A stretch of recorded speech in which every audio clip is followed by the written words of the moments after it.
So now we get to place the Lord Vessel. Dark Wraith perks is you can buy cracked red eye orbs, and if you offer 10 humanity to Koth, he'll give you the red eye orb, which is unlimited use, so you can unlimited invade stuff. So yeah. Also, you get their armor if you give 30 humanity to them. 30 humanity is a total. It looks cool. I bet you like, they aren't even getting half of what I'm saying here because I keep dropping in and out. Yeah. That sucks. So that's where we're going next. Yeah, that's gonna suck. 20 minutes. Should Yeah. I just drop out and let you continue to talk? No, it's alright. I don't know. Rest that Lord Vessel. Let's do that. Offer souls. We can offer souls, but we're going to do that at the end. So we're going to talk to Koth again. This is how you get the access to whatever it's called, the Dark Wraiths. You just got to talk to Koth again. You can warp from the Lord Vessel up. You can still warp with the Lord Vessel, even if you've placed the Lord Vessel. But this is how you get to unlock the Dark Wraith Coven. I think you have to talk to him again. I'm probably wrong.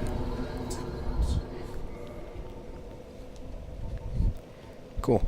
Alright, warp 2. Let me put my stuff away.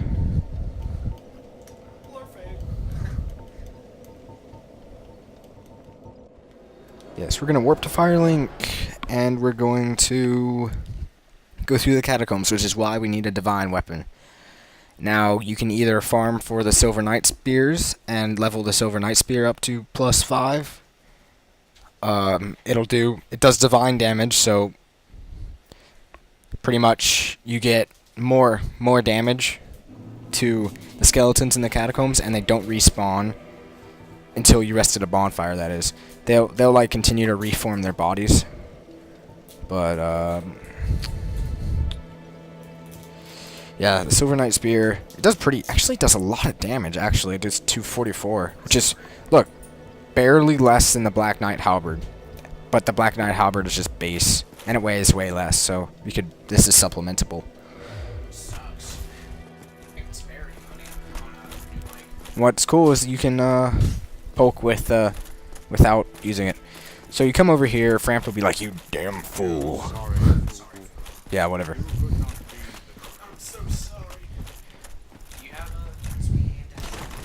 No, this is where Zweihander is.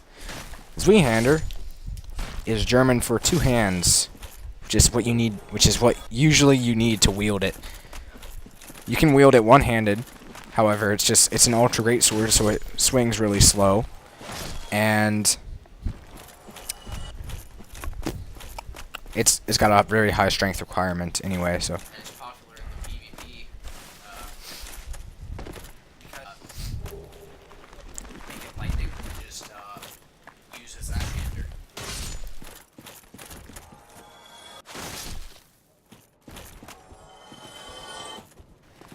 That's a pretty cool power attack. Yeah. Those spear knights really suck in it. Yeah, because they keep their shield up a lot, don't they? Every spear dude keeps their turtles behind their shield. So, the skeletons use scimitars and falchions. Like, the falchion looks like a great sword pretty much on the skeletons.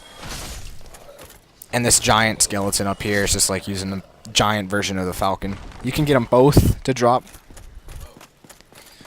His head just dropped down. I'm probably going to get a drop. This is where Zweihander is on this big grave. Who died here? It's in Arabic script or whatever, I don't know. It's probably where that giant dude died.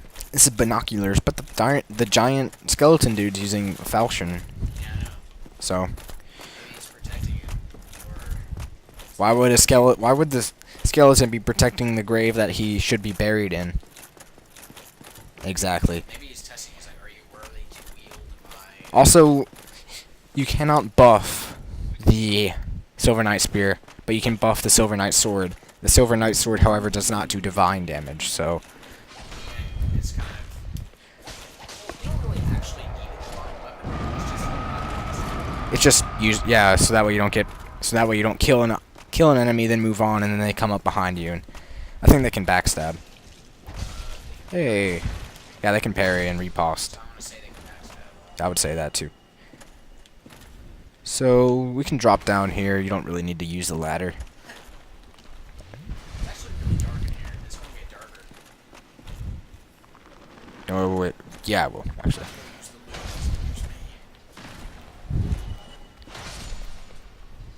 Just poking in random directions now. Okay.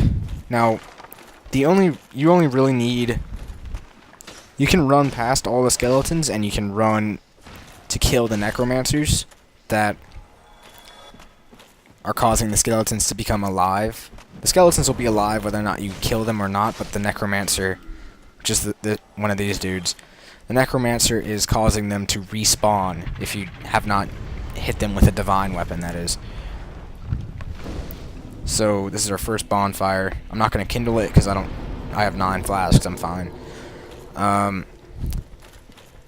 So it's kind of hard to explain.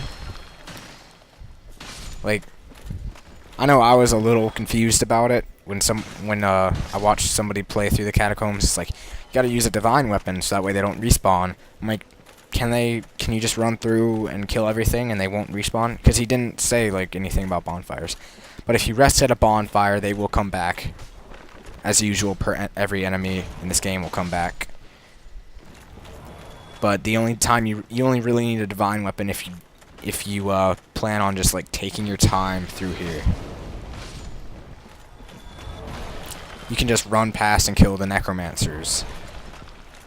Which is what I'm gonna do here because he starts to run, and you can just easy backstab, and these guys will die. One way you can tell if you've killed the necromancer or not is if their eyes glow when they die. That's the surefire way to tell. What's over there? Nothing except this dude. Cool, hits me. Yeah, they're not doing that much damage to me. They can't even they're not gonna break my poise ever unless they hoard me. And they don't do a lot of damage to me either because You have massive, you have a big... I think parts of the 2 best pieces of armor in the game. No, the giant set. Giant set can suck my balls. It doesn't really look all that good. Well, the 2 sets that you can, the best 2 sets that you can get. Free. Yeah, free. Giant set, like, I hate it. I don't like it. It just looks bad. It doesn't look very good, does it? So coming over here to kill this archer dude, there'll be this dude's in the corner just like, hey man. I'm so hot right now. What happened? Soul, there are a bunch of soul items in here because, you know, they're skeletons, they're soulless, Yeah. mindless creatures. Oh, wow. I didn't even see that wisp. The wisps will kill the skeletons, it's awesome.